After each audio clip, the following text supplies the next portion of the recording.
அப்புறம் என்ன சொல்லுவீங்க அம்மாவை? அம்மா மிரட்டுங்க.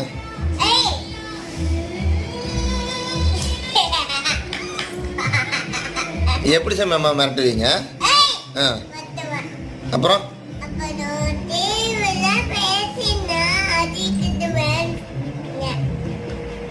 அப்படி சொன்னீங்களா? வேற என்ன சொன்னீங்க?